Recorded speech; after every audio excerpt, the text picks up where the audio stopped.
Slow and shitty video of this TA Royal Alpha Beta 202 typewriter keyboard assembly. Here you can see it. It happens to have Hosiden, and I can tell that from the little logo on the bottom. You can see it there. It's a little spirally thing. Hosiden spring over membrane. I have taken the liberty of disassembling the assembly and the typewriter to get it out. By the way, if you disassemble one of these typewriters, unscrew the screws on the bottom and then flip the whole thing over and then pull the top off.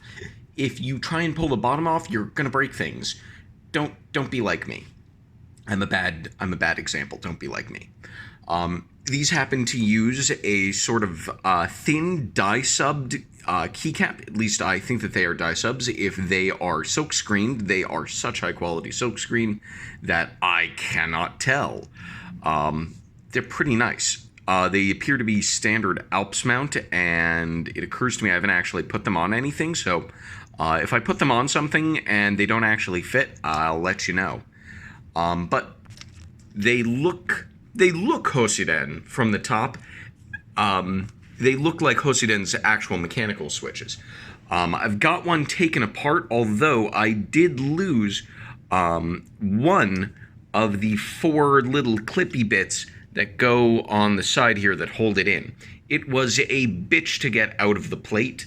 I definitely had to go at it from the back.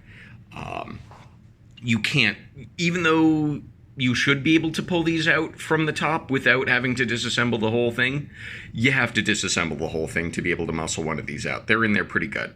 And even then, I still broke a leg off, which I'm kind of annoyed by.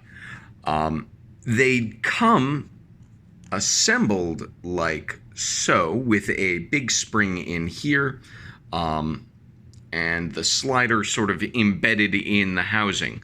But I've taken it out, and it was a bit of a pain in the ass to manage. I'm going to get you some good shots of the little, locking legs that hold it in place there. You just got to get them with some tweezers, and they're not too much trouble.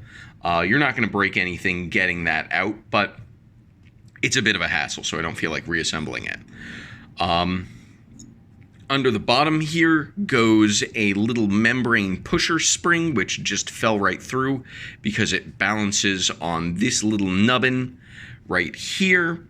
This just goes right through the center hole here and pokes the membrane, just like a standard membrane. Just like a standard spring over membrane linear switch, not to be confused with the crazy bullshit that Oki was pulling. It's surprisingly good for a spring over membrane design. I would rate it all of C tier. It's an adequate switch.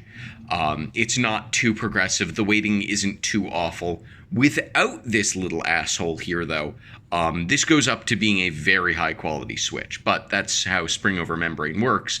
If you don't have the spring to poke the membrane, of course it gets better. That's the worst part.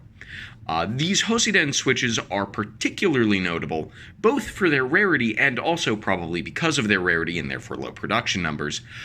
Very, very smooth. The molding on this must be just top of the line. I've never heard of these switches before, so I guess that they're rare and they never had to refresh the molds.